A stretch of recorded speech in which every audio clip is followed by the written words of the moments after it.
नमस्ते दोस्तों, न्यू सक्षम क्लासेज में आपका स्वागत है। दोस्तों आज हमारा यहाँ पर एक बेहतरीन टॉपिक होगा और हमारा टॉपिक है दिल्ली सल्तनत काल। दोस्तों टॉपिक का नाम है हमारा दिल्ली सल्तनत काल। दिल्ली सल्तनत काल।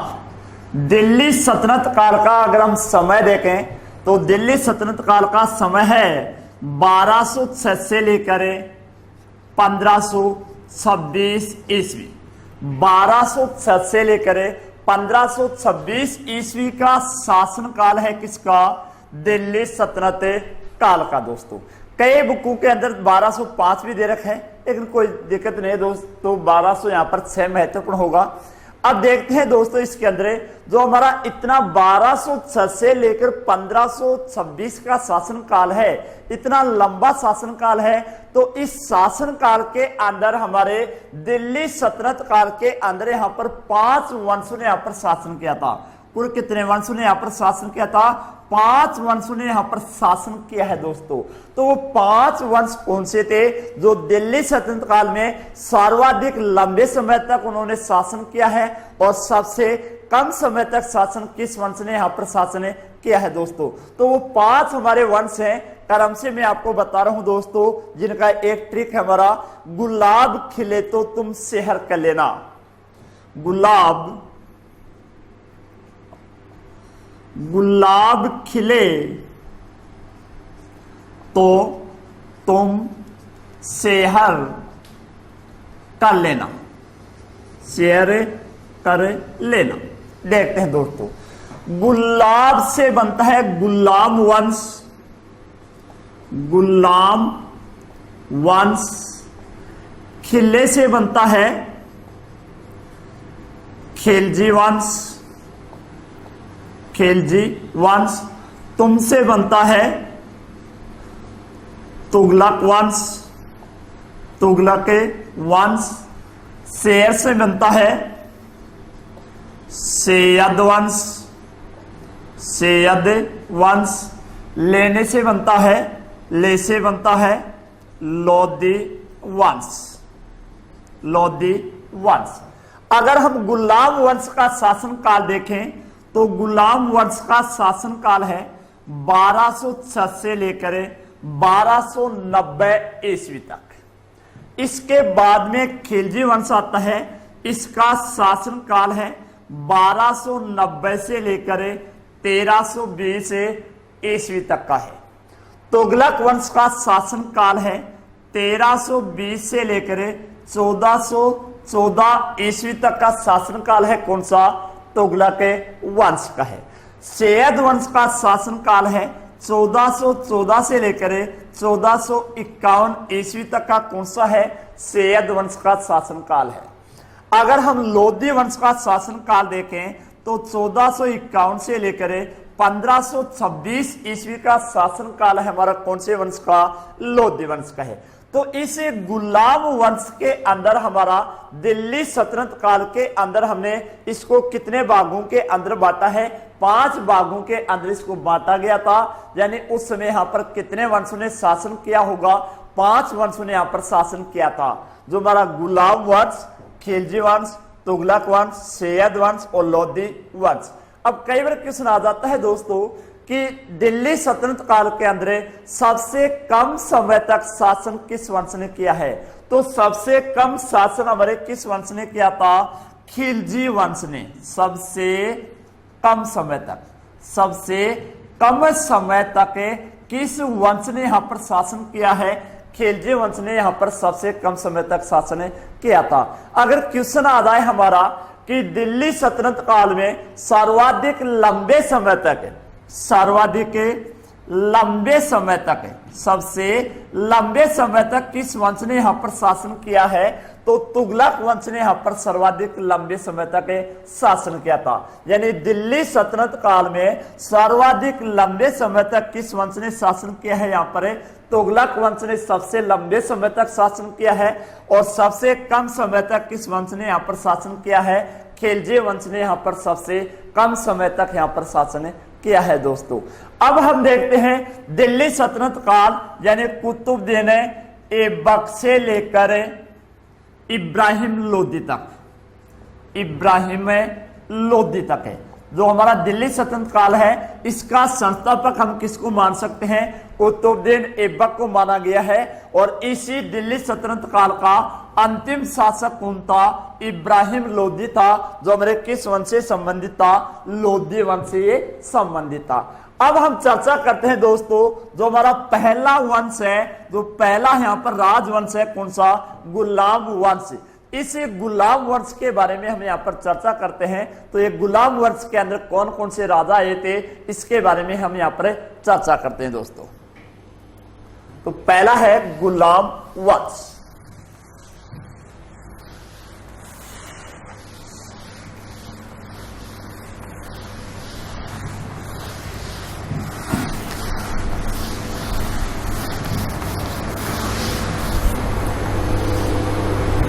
गुलाम वंश, गुलाम वंश 1206 से लेकर 1290 ईस्वी तक। इसी गुलाम वंश का संस्थापक है कुतुबुद्दीन ऐबक, कुतुबुद्दीन ऐबक। और कुतुबुद्दीन ऐबक का शासनकाल है 1206 से लेकर 1210 ईस्वी। कुतुबुद्दीन ऐबक का शासनकाल माना गया है 1206 से लेकर 1210 ईस्वी तक का यह शासनकाल माना gया है। अब देखते हैं दोस्तों कुतुबुद्दीन ऐबक से संबंधित एक तो यह है दिल्ली सल्तनत काल, दिल्ली सल्तनत काल व गुलाम वंश का, गुलाम वंश का क्या हो गया दोस्तों? संस्थापक है। दिल्ली सल्तनत काल व गुलाम वंश का संस्थापक कौन है? कुतुबुद्दीन ऐबक था। कुतुबुद्दीन ऐबक कौन है दोस्तों? तो ये कुतुबुद्दीन ऐबक मोहम्मद गोरी का ही क्या था? गुलाम था। मोहम्मद गोरी का ये क्या था दोस्तों? गुलाम था। और इसी यहां पर इसी कुतुबुद्दीन ऐबक ने, जैसे मोहम्मद गोरी का गुलाम है, तो इसने यहां पर कौन से वंश की स्थापना की थी? गुलाम वंश की इसने यहां पर स्थापना की थी। अब देखते हैं दोस्तों कुतुबुद्दीन ऐबक की यहां पर कुछ उपाधियां हैं, कुछ क्या है इसकी उपाधियां। एक तो इसे कुरान खां, कुरान खां। एक इसे बोला गया था लाख बख्श, लाख बख्श। और एक इसे बोला गया द्वितीय हाजिम, द्वितीय हाजिम। किस नाम से जाना जाता है? कुरान खां, लाख बख्श। और एक काफी बार क्वेश्चन आ चुका है कि लाख बख्श के नाम से किस शासक को जाना जाता है? तो लाख बख्श हम किसको बोलते हैं? कुतुबुद्दीन ऐबक को लाख बख्श के नाम से जाना जाता है।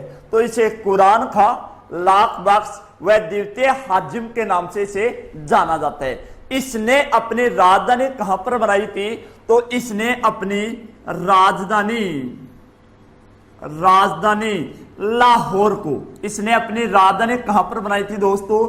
लाहौर को इसने अपनी राजधानी बनाई थी दोस्तों। इसके अलावा देखते हैं दोस्तों इसी कुतुबुद्दीन ऐबक की मृत्यु हो जाती है दोस्तों कब? 1210 ईस्वी में। मृत्यु कब हुई थी इसकी? 1210 ईस्वी के अंदर इसकी मृत्यु हुई थी। मृत्यु कैसे हुई? क्योंकि एक खेल खेला था, कौन सा? पोलो। पोलो कौन सा खेल खेला था? ये पोलो खेल खेला था, जिसको हम चौगान के नाम से भी जाना जाता है। इस खेल को हम क्या बोल सकते हैं? चौगान खेल। पोलो या चौगान खेल खेलते समय घोड़े से गिरने के कारण इसकी क्या हो जाती है दोस्तों? मृत्यु हो जाती है। कई बार क्वेश्चन आता है कि गुलाम वंश का या वह शासक भारत का जिसे पोलो या चौगान खेल खेलते समय इसकी मृत्यु हुई थी, तो वो कौन था? हमारा यहाँ पर कुतुबुद्दीन ऐबक की था। ये दास या गुलाम है, दास या दास को हम क्या बोल सकते थे उसमें? गुलाम। तो ये किसका गुलाम था? मोहम्मद गोरी का ये क्या था? गुलाम था दोस्तों। तो इस कुतुबुद्दीन ऐबक को एक तो दिल्ली सल्तनत काल व गुलाम वंश का क्या बोला गया है, संस्थापक है। दूसरी बात उपाध्याय है कुरान खां, ये दान देने के अंदर माहिर था, दान तो इसे क्या बोला गया था, लाख बख्श के नाम से भी जाना जाता है और द्वितीय हाजिम के नाम से भी जाना जाता है। इसने अपनी राजधानी कहां पर बनाई थी, लाहौर को इसने अपनी राजधानी बनाई थी। और 1210 ईस्वी के अंदर पोलो या चौगान खेल खेलते समय में इसकी घोड़े से गिरने के कारण क्या हो गई थी दोस्तों, मृत्यु हो गई थी। अब इस कुतुबुद्दीन ऐबक के बाद में इसी का पुत्र था जिसका नाम था आराम शाह। क्या नाम था दोस्तों, आराम शाह।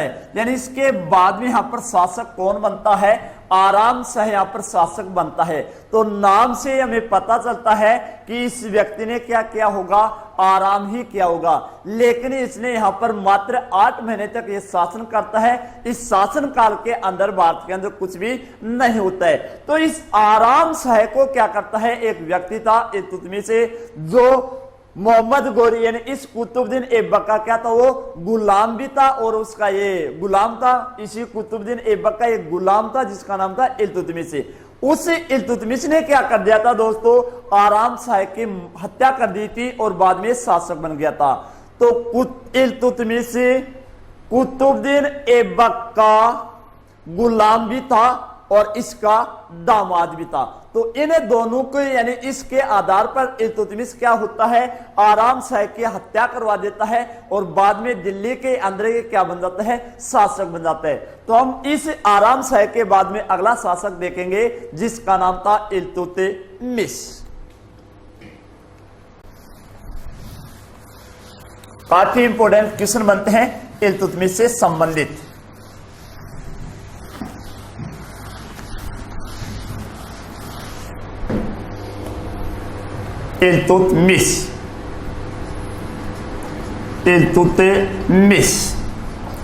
इल्तुतमिश का शासनकाल है 1211 से लेकर 1236 ईस्वी। शासनकाल किसका है, इल्तुतमिश का है। एक तो इसे क्या बोला गया है, दिल्ली सल्तनत काल का, दिल्ली सल्तनत काल का व गुलाम वंश का वास्तविक संस्थापक है। वास्तविक क्या बोला गया है, संस्थापक। गुलाम वंश या दिल्ली सल्तनत काल का वास्तविक संस्थापक किसे बोला गया है, तो इसे क्या बोला गया था, इल्तुतमिश को वास्तविक संस्थापक बोला गया है। क्यों बोला गया है दोस्तों इसे वास्तविक संस्थापक है, क्योंकि इसने अपनी राजधानी कहां पर स्थानांतरित की थी, दिल्ली को। यानी इसने अपनी राजधानी लाहौर के स्थान पर किसको बनाया था, दिल्ली को। और हम पढ़ भी क्या रहे हैं, दिल्ली सल्तनत काल। तो लाहौर से अपनी राजधानी कहां पर लेकर आ गया था, ये दिल्ली अपनी राजधानी लेकर आ गया था। इसीलिए इसको क्या बोलते हैं, गुलाम वंश व दिल्ली सल्तनत काल का वास्तविक संस्थापक के नाम से इसे जाना जाता है दोस्तों। ये क्या था दोस्तों, और क्या बोलते हैं, कुतुबुद्दीन ऐबक का गुलाम, या क्या बोल सकता हूं मैं, दास था। ऐबक भी गोरी का दास था या गुलाम था। अब इस ऐबक का दास कौन हो गया, इल्तुतमिश। इसलिए इसको क्या बोला जाता है, गुलामों का गुलाम। गुलामों का गुलाम किसे बोला जाता है दोस्तों, इल्तुतमिश को गुलामों का गुलाम के नाम से भी से जाना जाता है। इस इल्तुतमिश ने क्या किया था दोस्तों, अपने प्रशासन को सुचारू रूप से या व्यवस्थित तरीके से चलाने के लिए एक 40 व्यक्तियों का एक दल बनाया था जिसका नाम था चालीसा दल। जिसका नाम क्या था, चालीसा दल। चालीसा दल जिसको हम क्या बोलते थे, तुर्कान ए चहलगानी। चालीसा दल या तुर्कान ए चहलगानी, तुर्कान ए चहलगानी के नाम से भी इसे जाना जाता है। तो तुर्कान ए चहलगानी या चालीसा दल की स्थापना या संस्थापक कौन था? इल्तुतमिश था। लेकिन तुर्कान ए चहलगानी या चालीसा दल का निर्माता तो कौन हो गया? इल्तुतमिश से। और इसको समाप्त करने वाला कौन था? बलबनी था, जो गुलाम वंश का ही था। उसके बारे में हम चर्चा कुछ देर बाद में करेंगे दोस्तों। ठीक है दोस्तों, इसके अलावा इसने क्या किया था दोस्तों? 175 ग्रेन का एक चांदी का 175 ग्रेन का एक चांदी का टक्का नामक सिक्का भी प्रचलन किया था। कौन सा सिक्का? टक्का नामक सिक्का भी किसके द्वारा प्रचलित था दोस्तों? इल्तुतमिश के द्वारा टक्का नामक सिक्का भी इसने प्रारंभ किया था। तो एक तो इसे दिल्ली सल्तनत काल का वास्तविक संस्थापक बोलते हैं। इसने अपनी राजधानी लाहौर के स्थान पर दिल्ली को राजधानी बनाया। ऐबक का ये क्या था? गुलाम भी था और उसका दामाद भी था, इसलिए इसको क्या बोला जाता है? गुलामों का गुलाम के नाम से जाना जाता है। या चालीसा दल या तुर्कान ए चहलगानी का निर्माता भी किसे बोला गया है? इल्तुतमिश को। टक्का नामक सिक्का प्रचलन करने वाला भी कौन था? इल्तुतमिश था, जिसने 175 ग्रेन का चांदी का इसने क्या चलाया था? सिक्का चलाया था दोस्तों। अब इसी इल्तुतमिश के बाद में यहां पर शासक कौन बनती है? एक महिला शासक बनती है, जिसका नाम था रजिया सुल्तान। देखते हैं दोस्तों,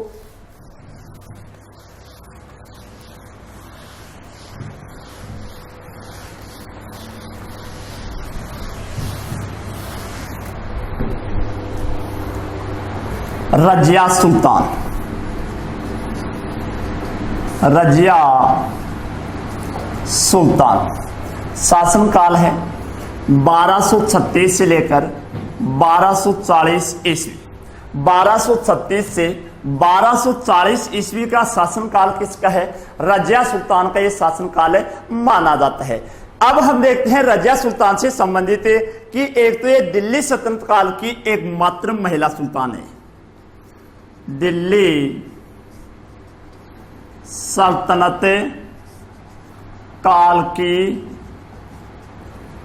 एकमात्र महिला सुल्तान है। महिला सुल्तान दिल्ली सल्तनत काल की एकमात्र महिला सुल्तान, गुलाम वंश की नहीं है दोस्तों, ये दिल्ली सल्तनत काल की है। जो एकमात्र महिला सुल्तान कौन थी? रजिया सुल्तान थी। अब हम कुछ अलग से एक टॉपिक और मैं आपको बता रहा हूं दोस्तों यहां पर कि होता क्या था उस समय। यहां पर वह राजा होता था, राजा का ही पुत्र है वो क्या बनता था? राजा बनता था। लेकिन जो इल्तुतमिश है इसका पुत्र था रुकनुद्दीन, वो एक क्या था? अयोग्य शासक था। और इस रजिया सुल्तान से पहले रुकनुद्दीन को क्या बनाया गया था? यहाँ पर शासक बनाया था। लेकिन यहाँ पर क्या हुआ दोस्तों? वो एक अयोग्य शासक था, इसलिए दिल्ली की जनता ने वहां पर क्या कर दिया था? विद्रोह कर दिया था और उसे मार दिया गया था। और रजिया सुल्तान को यहां पर क्या बनाया गया था? शासक बनाया गया था। तो दिल्ली की जनता के सहयोग से जनता के सहयोग से बनने वाली एकमात्र सुल्तान भी कौन थी दोस्तों? रजिया सुल्तानी थी। यानी जनता के सहयोग से बनने वाली प्रथम सुल्तान भी कौन है? रजिया सुल्तानी थी। अब कई बार क्वेश्चन आता है कि रजिया सुल्तान के विरुद्ध षड्यंत्रकारी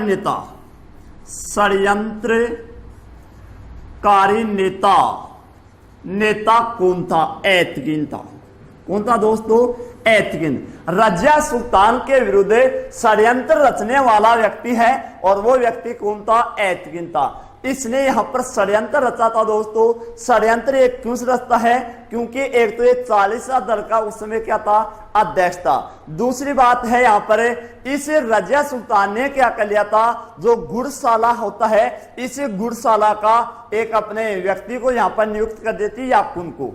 किसको कर दिया था? याकुन को यहाँ पर नियुक्त कर दिया था। गुड़शाला का मतलब है यहाँ पर सुल्तान होता है, उसको घोड़े के ऊपर बैठाना और घोड़े के ऊपर उतारने का काम करता था। तो यहाँ पर क्या होता है दोस्तों? उस समय इस ऐतगिन ने अफवाह फैला दी थी कि ये इसका रजिया सुल्तान व याकूत के मध्य कुछ अच्छे संबंध नहीं है, इनके संबंध पति और पत्नी के होने वाले हैं या पति या पत्नी के हो गए हैं, इसलिए रजिया सुल्तान को क्या किया जाए, यहां से दिल्ली की गद्दी से हटा दिया जाए। इसलिए यहां पर देखते हैं कि इसके विरुद्ध षड्यंत्रकारी नेता कौन था, ऐतगिन था। अब देखते हैं दोस्तों, ऐतगिन ने यहां पर षड्यंत्र किस किस आधार पर रचे थे और कैसे रचे थे, इसके बारे में चर्चा करते हैं। ऐतगिन क्या करता है दोस्तों, यहां पर षड्यंत्र रचता है और एक किस राजा के पास में आता है, लाहौर। कहां पर आता है, लाहौर के राजा के पास में आता है और उस समय लाहौर का शासक था कब्बीर खां अयाज। कब्बीर खां अयाज। इस कब्बीर खां अयाज के पास में लाहौर के अंदर पहुंच जाता है कौन है, ऐतगिन। इस कब्बीर खां अयाज को बताता है कि आप रजिया सुल्तान के विरुद्ध क्या कर दो, षड्यंत्र रच दो, यानी आप यहां पर विद्रोह कर दो। जैसे ही विद्रोह होगा तो हम क्या करेंगे, इस रजिया सुल्तान को लाहौर के अंदर उसे हमें मार गिरा देंगे। तो यहां पर क्या होता है दोस्तों, कब्बीर खां अयाज ने रजिया सुल्तान के विरुद्ध क्या कर दिया, विद्रोह कर दिया। तो रजिया सुल्तान क्या करती है दोस्तों, इस विद्रोह को दबाने के लिए लाहौर आती है। यहां पर लाहौर के अंदर उसमें शासक कौन है, कब्बीर खां अयाज। कब्बीर खां अयाज ने क्या किया, जैसे रजिया सुल्तान की सेना को ये देखता है, भारी सेना को देखता है, तो कब्बीर खां अयाज तो यहां से लाहौर से क्या हो जाता है दोस्तों, फरार हो जाता है। और इस रजिया सुल्तान ने लाहौर के अंदर जो षड्यंत्र रचा गया था, इस षड्यंत्र को क्या कर देती है, असफल कर देती है दोस्तों। अब ये ऐतगिन है दोस्तों, जो हमारे पंजाब के अंदर है, बठिंडा। कहां पर आता है ऐतगिन, बठिंडा। बठिंडा का उस समय शासक था अल्तुनिया। बठिंडा का शासक कौन था, अल्तुनिया। ये अल्तुनिया को बहका देता है कौन है, ऐतगिन। तो यहां पर अल्तुनिया ने भी क्या कर दिया, रजिया सुल्तान के विरुद्ध यहां पर विद्रोह कर दिया। जैसे रजिया सुल्तान यहां पर बठिंडा के अंदर इस विद्रोह का दमन करने के लिए आती है, तो यहां पर अल्तुनिया ने क्या कर लिया दोस्तों, रजिया सुल्तान को बंदी बना लिया और बठिंडा के किले के अंदर उसने क्या कर दिया, कैद कर दिया। अब रजिया सुल्तान कहां पर है, बठिंडा के किले के अंदर एक कैदी के रूप में रह रही है दोस्तों। अब रजिया सुल्तान ने ऑफर दिया किसको, अल्तुनिया को, क्या आप मेरे साथ में शादी करना चाहते हो। तो अल्तुनिया इस बात को स्वीकार कर लेता है, यह आपस के अंदर शादी कर लेती हैं और फिर से इन्होंने क्या कर दिया, दिल्ली के ऊपर अपना शासन कर लिया था दोस्तों। अब देखते हैं दोस्तों, तो अल्तुनिया के साथ में विवाह कर लिया किसने, रजिया सुल्तान ने विवाह कर लिया था। अब कई बार क्वेश्चन आता है हमारा कि रजिया सुल्तान की मृत्यु कहां पर हुई थी। तो रजिया सुल्तान की मृत्यु 1240 ईस्वी के अंदर हरियाणा के केथल नामक स्थान पर, हरियाणा के केथल नामक स्थान पर कुछ लुटेरों के द्वारा इसकी क्या कर दी जाती है, हत्या कर दी जाती है। तो रजिया सुल्तान व अल्तुनिया की हत्या कब की गई थी, 1240 ईस्वी में हरियाणा के केथल नामक स्थान पर इसकी क्या कर दी गई थी, हत्या कर दी गई थी। तो इसकी मृत्यु के ऊपर एक व्यक्ति था, एक कवि बोल सकता हूं मैं, जिसने यहां पर एक कथन बोला था और उसे कवि का नाम था मिन्हाज सिराज। क्या नाम था उसका, मिन्हाज सिराज। तो मिन्हाज सिराज का रजिया सुल्तान के बारे में एक कथन बोला था उसने कि रजिया सुल्तान में एक शासक के युग गुण मौजूद थे, लेकिन भाग्य ने उसे क्या नहीं बनाया था, भाग्य ने उसे पुरुष नहीं बनाया।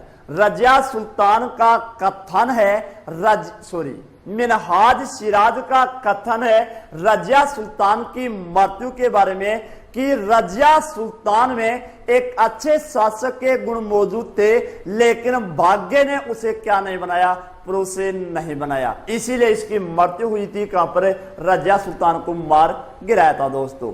अब हम रजिया सुल्तान के बाद में यहां पर अगर हम शासक की बात करें तो यहां पर एक शासक आया था नासिरुद्दीन मोहम्मद। कौन था, नासिरुद्दीन मोहम्मद।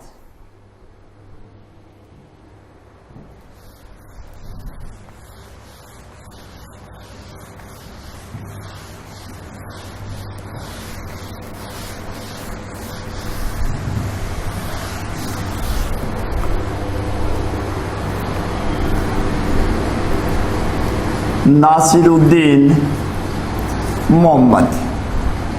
यह शासक बनता है दोस्तों, लेकिन उस समय इसका वजीर था, प्रधानमंत्री था बलबन। कौन था दोस्तों?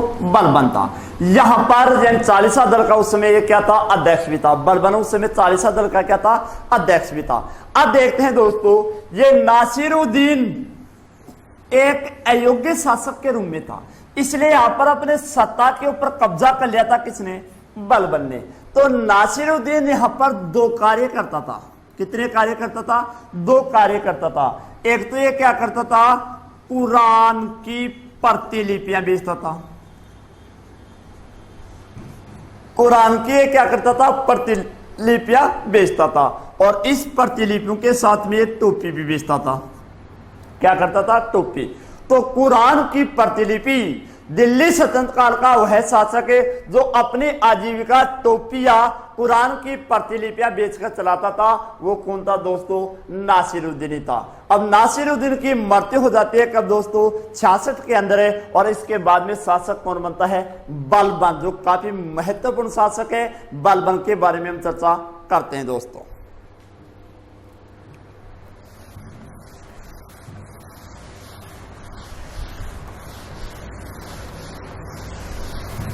बलबन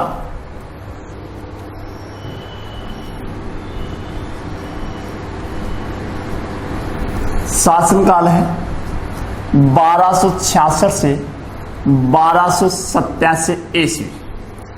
1266 से 1287 ईस्वी के मध्य शासनकाल किसका है? बलबन का। एक तो ये वजीर या जिसको हमें प्रधानमंत्री बोल सकते हैं, किसका था? इसी नासिरुद्दीन का था। अब बलबन से संबंधित देखना किसने यहां पर दोस्तों, उस समय नासिरुद्दीन एक अयोग्य शासक था। इसका फायदा उठा रहा था कौन? बलबन। अब उस नासिरुद्दीन की हत्या कर देता है तथा स्वयं क्या बन जाता है? शासक बन जाता है। अगर ये शासक बनेगा तो जो 40 व्यक्तियों का एक समूह था, इस 40 व्यक्तियों के समूह के अंदर जो 39 व्यक्ति और भी बच गए, वो इस बलबन का विरोध करेंगे या नहीं करेंगे? निश्चित है करेंगे दोस्तों। तो इसने क्या किया? उस चालीसा दल को ही समाप्त कर दिया। चालीसा दल को समाप्त कर दिया। क्या कर दिया इसने? चालीसा दल को ही क्या कर दिया इसने? समाप्त कर दिया था। अब क्या किया उसने? दिल्ली की जो राजगद्दी थी, उसमें दिल्ली थी ये अर्थव्यवस्थित हो चुकी थी। यानी यहाँ पर जो शासन थे काफी यहाँ पर शासन आ चुके थे, यानी एक सुदृढ़ीकरण नहीं हो रहा था। तो इसने क्या किया? एक नीति अपनाई थी, रक्त व लोहे की नीति। दिल्ली के सुदृढ़ीकरण के लिए रक्त व लोहे की नीति अपनाई।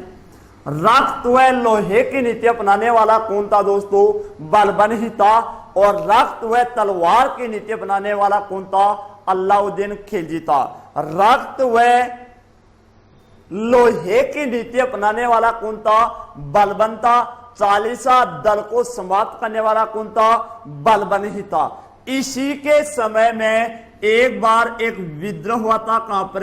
बंगाल के अंदर। और उस समय बंगाल का शासक कौन था? तुगरील। कौन था दोस्तों? तुगरील। यानी इसी बलबन के समय में बंगाल के समय में विद्रोह किया गया।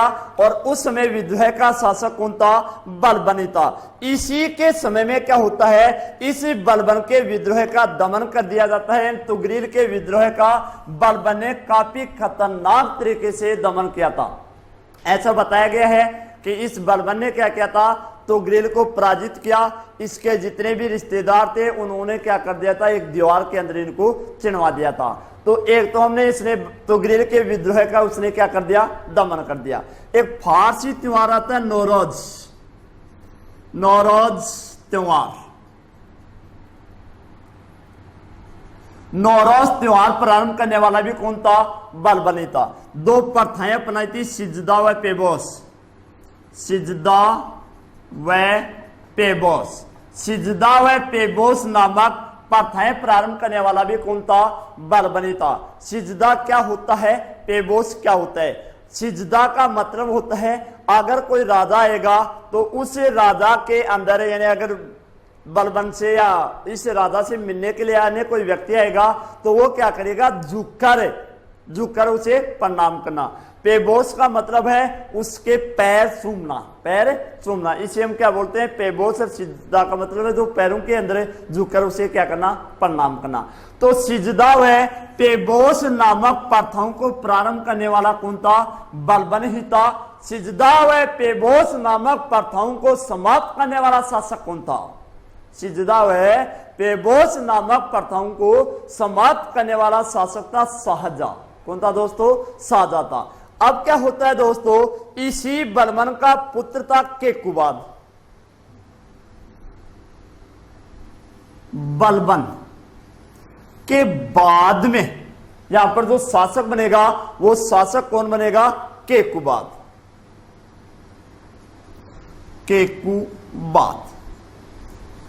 केकुबाद कौन था, बुगरा खां का पुत्र था। बुगरा खां का पुत्र था। बुगरा खां कौन था, बलबन का पुत्र था। बलबन का पुत्र कौन है, बुगरा खां। बुगरा खां का पुत्र कौन है, केकुबाद है। तो बलबन के बाद में शासक कौन बना, केकुबाद बना। क्या बुगरा खां की मृत्यु हो गई थी, नहीं हुई थी दोस्तों। बुगरा खां को डर लगता था, भय लगता था किसका, बलबन को, क्योंकि बुगरा खां अपने पिता से कभी मिला ही नहीं। जब बलबन की मृत्यु हो जाती है तब बुगरा खां उस समय दक्षिण भारत के अंदर था और उसे समाचार पहुंचाया जाता है कि बलबन की क्या होगी, मृत्यु होगी, इसलिए आप दिल्ली और शासक बनो। बुगरा खां ने क्या बोला था कि बलबन की कभी मृत्यु हो ही नहीं सकती। तो ये नहीं पहुंचता है तो उस समय यहां पर शासक कौन किसको बनाया जाता है, केकुबाद को इसको यहां पर शासक बना दिया जाता है। तो बलबन के बाद में यहां पर केकुबाद से संबंधित हमारा क्वेश्चन बनता है कि दिल्ली सल्तनत काल का एकमात्र शासक, दिल्ली सल्तनत काल का एकमात्र शासक है जो अपने पिता के जीवित रहते हुए शासक बना, वो कौन था, केकुबादी था। कौन था दोस्तों, केकुबादी था। और गुलाम वंश का अंतिम शासक कौन था, क्यूमर्स था। गुलाम वंश का अंतिम शासक कौन है, क्यूमर्स था। ये था दोस्तों हमारा कौन सा वंश है, गुलाम वंश दोस्तों। थैंक्स दोस्तों, जय हिंद, जय भारत दोस्तों।